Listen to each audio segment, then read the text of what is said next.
Bună, dragilor, și bine ați venit la o nouă citire.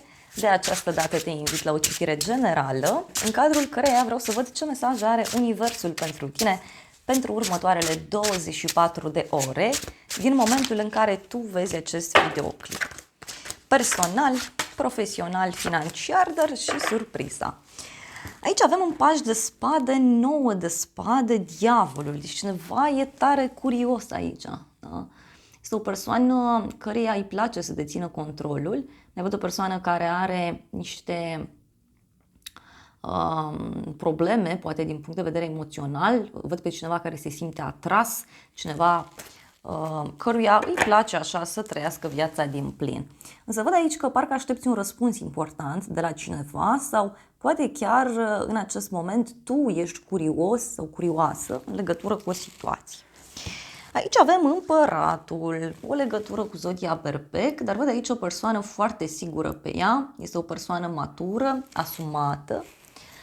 Poate să fie vorba despre o persoană cu autoritate în viața ta, care are un rol important. Deci poate să fie tatăl, un prieten, partenerul de viață, sau poate să fie energia ta și anume că ești foarte hotărât, știi foarte bine ce îți dorești. Următorul mesaj avem eremitul, foarte frumos, o legătură cu zodia Fecioară. Însă văd aici o discuție matură pe care o vei avea. Este o persoană care este ca un profesor, ca un mentor pentru tine, este o persoană sigură pe ea, stabilă, știe foarte bine ce își dorește. Însă mai văd aici și un moment în care parcă decizi fie să mergi într-un loc mai izolat sau decizi să stai mai mult tu cu tine. Da? Poate este vorba și despre o întâlnire cu cineva drag ție. Este o întâlnire undeva într-un loc mai retras. Da? Împăratul ăsta e foarte curios. Vrea să știe multe. Vrea să știe multe. Îi este teamă. Foarte curios, uite, în legătură cu niște bani. Da? Poate cineva aici are de luat o hotărâre. E ca și cum trebuie să se împartă între două situații, două sume de bani, două locuri de muncă. Văd aici puternic și o legătură cu o zodie de pământ, Taur, Fecioară, Capricorn, dar și o puternică legătură cu zona rurală sau o puternică legătură cu cineva care e foarte înrădăcinat în propriile convingeri. Deci pe persoana asta o scoți cam greu din poveste. Să vedem eremitul ce zice, că aici eu văd o decizie înțeleaptă. Ce zice eremitul? Eremitul zice despre o decizie în legătură cu un drum. Da? Cineva aici vrea să facă un drum către tine. Sau poate tu faci un drum pentru a explora ceva, pentru a rezolva ceva important. Mai văd și o legătură cu o zodie de pământ, din nou, însă pe de altă parte văd și o legătură cu o persoană mai tânără. Este o persoană care studiază sau o persoană care e ca și cum pleacă într-o expediție, să studieze ceva, să rezolve ceva. Asul de spade, regina de monede. Deci aici, în viitorul apropiat, e clar că vei afla despre o veste, despre o decizie care ține de zona materială sau care ține de un loc scump sau un loc în care tu te simți bine. Mai vreau un mesaj.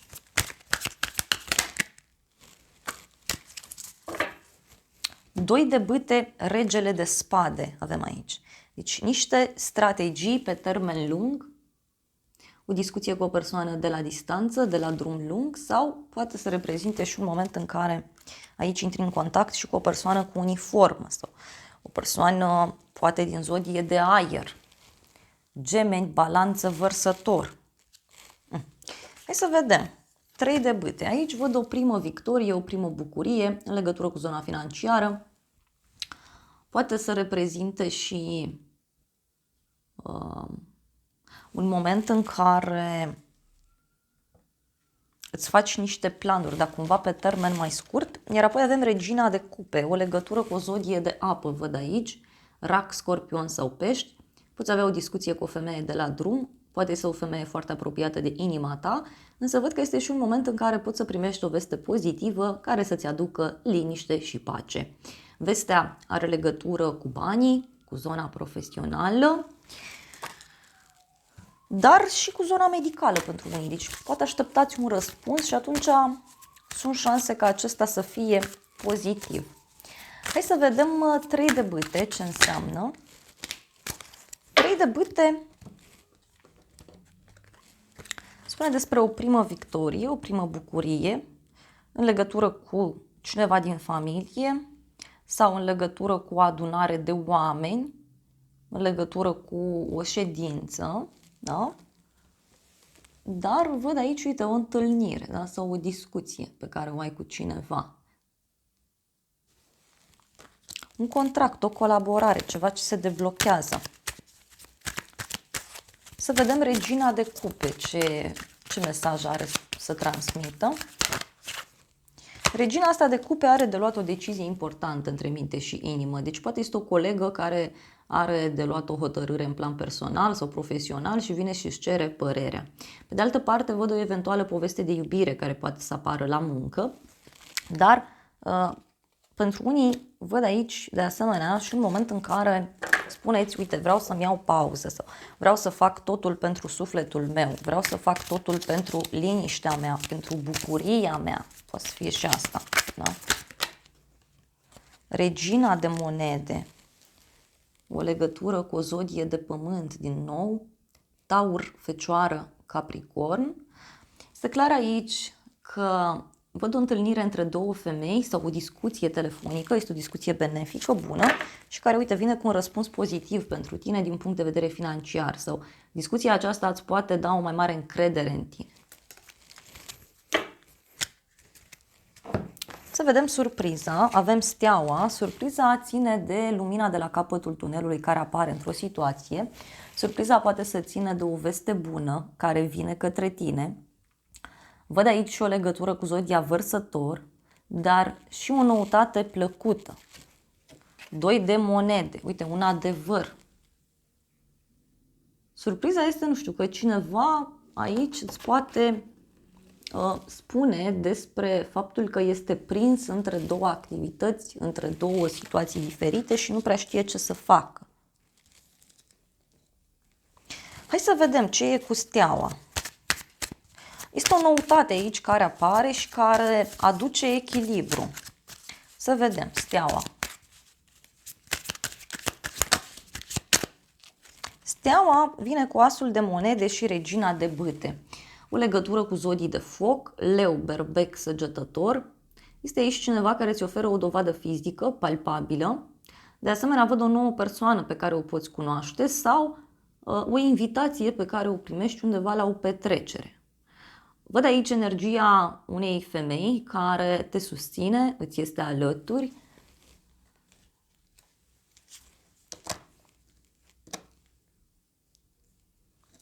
Uite, este o persoană care îți face o invitație și aici poate avea legătură și cu viața privată pentru unii dintre voi. Mai vreau o carte.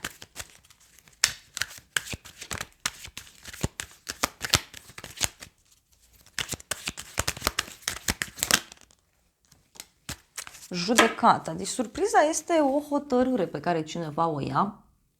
Poate să fie și o întâlnire cu o persoană dragă ție și în cadrul acestei întâlniri fie cunoști pe cineva nou, fie este vorba despre o hotărâre pe care cineva o ia și care te bucură. 2 de monede. Despre ce e vorba? 2 de monede.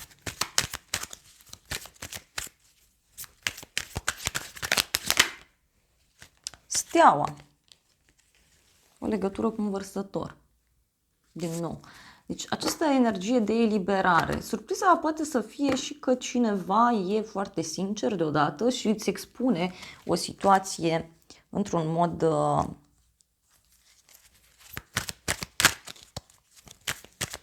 diferit. Ia să vedem.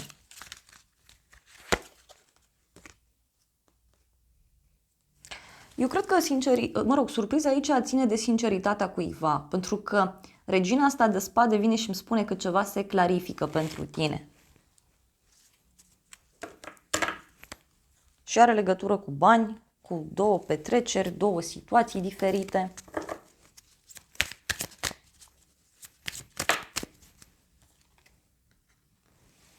Eremitul.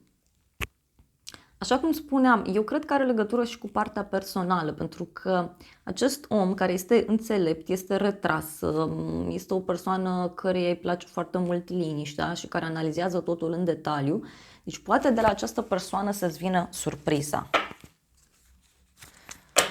Și e ceva legat de un drum scurt, o decizie. Hai să vedem tarotul meu ce spune, e foarte interesant.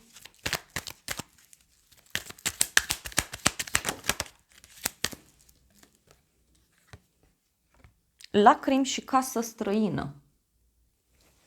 Foarte interesant.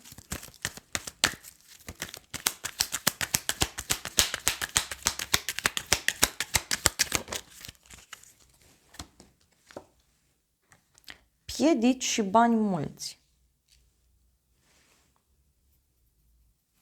Uite, surpriza poate să fie, nu știu, legată de cineva care are niște piedici.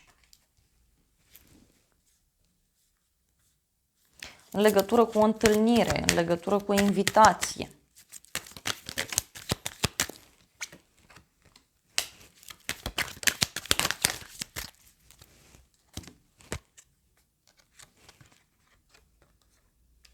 Avem noroc și veste despre final. Deci acest sfârșit, da, această situație, da, care fie e blocată, fie este vorba despre o veste pe care o primești și care te pune pe gânduri, deci partea asta e foarte norocoasă pentru tine, e ca și cum îți deschide mintea, îți deschide inima. Surpriza ține, uite, de o persoană timidă, o persoană limitată, este o persoană puțin supărată și o nouă iubire sau o nouă persoană. Și are legătură cu cineva care nu vrea angajament într-o relație, cineva care vrea o relație deschisă. Și avem valoare, da? Ceva de calitate, ceva puternic.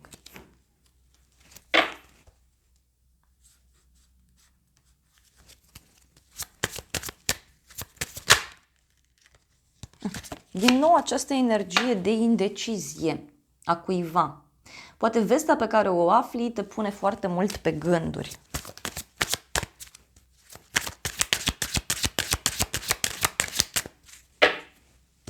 Te pune foarte mult pe gânduri.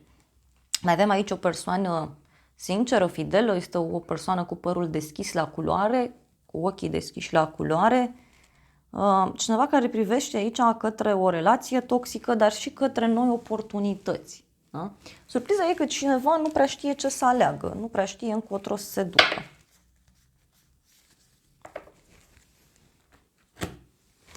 Hai să vedem și acest oracol ce spune.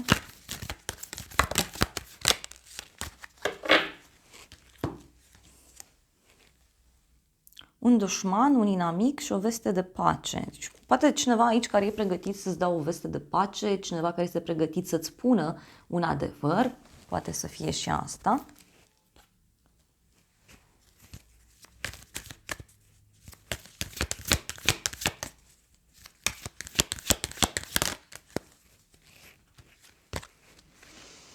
Și avem cheia, deci din nou un secret sau o veste, o decizie, o blocare, o deblocare și uite avem relocare și casă. Da? Deci cineva aici te dă o veste în legătură cu o casă, în legătură cu o mutare. Mai vreau o carte.